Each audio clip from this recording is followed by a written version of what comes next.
Anak cerdas yang soleh dan soleha, kali ini kita belajar di kelas 6 ya. Assalamualaikum warahmatullahi wabarakatuh. Apa kabar anak cerdas yang soleh dan soleha? Semoga selalu sehat, selalu rajin belajar, dan selalu bahagia. Amin ya Rabbal Alamin. Pelajaran 3, indahnya nama-nama Allah Subhanahu wa Ta'ala. Pada video kali ini, Bapak akan menjelaskan materi kelas 6, pelajaran 3, tentang indahnya nama-nama Allah. Dengan mempelajari materi ini, Bapak berharap anak cerdas yang soleh dan soleha bisa mengetahui sekilas tentang Asmaul Husna dan mengetahui beberapa di antara Asmaul Husna. Sebelum kita masuk materi, alangkah baiknya kita berdoa terlebih dahulu ya.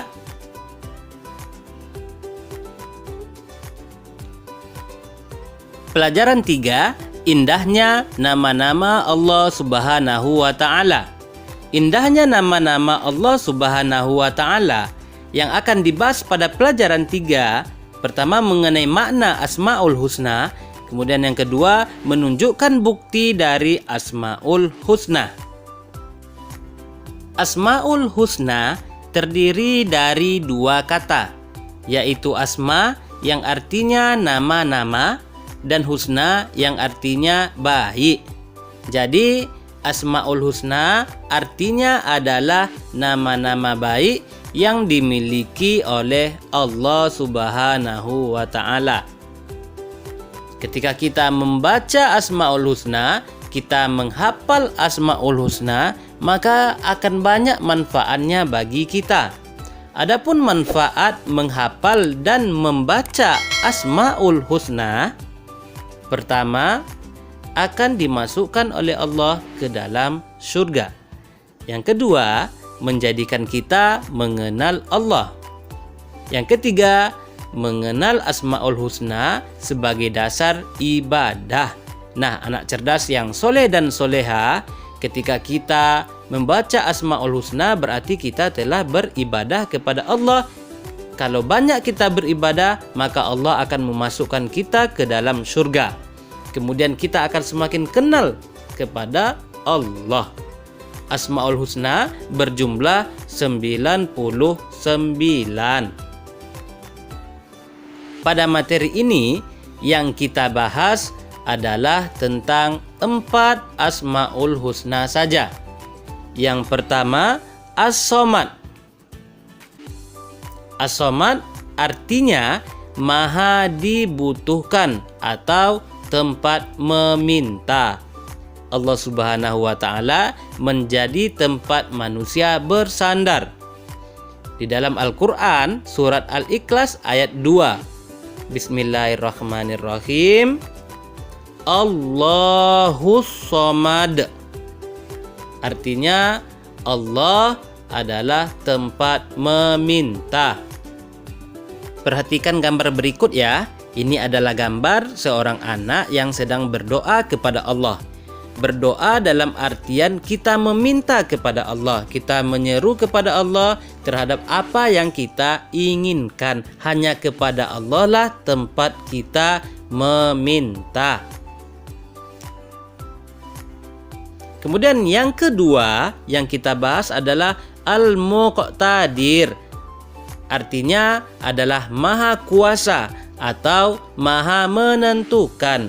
Semua yang ada di alam semesta ini berada dalam kekuasaan Allah Subhanahu wa Ta'ala. Perhatikan gambar berikut ya. Ini adalah gambar seorang anak ingin ke sekolah dengan membawa sepeda. Dia berkata, "Subhanallah, cerah dan indah ya hari ini." Perhatikan, di situ ada gambar pemandangan yang indah, ada gunung-gunung, semuanya itu diciptakan oleh Allah. Allah Maha berkuasa di atas semuanya. Semuanya telah ditentukan oleh Allah. Kemudian gambar yang kedua adalah gambar planet-planet yang ada di langit. Semuanya berputar pada porosnya. Itu adalah kehendak Allah atas kuasa Allah Subhanahu wa taala dan telah ditentukan oleh Allah. Yang ketiga, Al-Muqaddim. Artinya Maha mendahulukan. Allah Subhanahu wa taala adalah Dia yang terdahulu dari segala sesuatu. Tidak ada yang mendahului Allah Subhanahu wa taala. Kemudian yang keempat, Al-Baqi. Artinya adalah Maha kekal. Allah Subhanahu wa taala itu kekal selama-lamanya. Nah, perhatikan gambar berikut. Ini adalah gambar pertumbuhan manusia, mulai dari bayi, anak-anak, remaja, dewasa, menjadi orang tua, kakek-kakek, hingga akhirnya meninggal. Jadi manusia itu tidak kekal. Bahkan ada yang meninggal masih dalam kandungan. Bayi udah meninggal dia. Berbeda dengan Allah Subhanahu wa taala, itu kekal selama-lamanya. Jadi Allah berbeda dengan makhluknya. Anak cerdas yang soleh dan soleha, alhamdulillah materi kita kali ini telah selesai. Semoga anak cerdas yang soleh dan soleha bisa memahami materi ini dengan baik. Amin, Allahumma amin. Untuk anak cerdas yang kurang paham, bisa bertanya di kolom komentar ya, biar nanti Pak Udo jawab. Sebelum kita akhiri pelajaran, kita membaca doa setelah belajar. Assalamualaikum warahmatullahi wabarakatuh.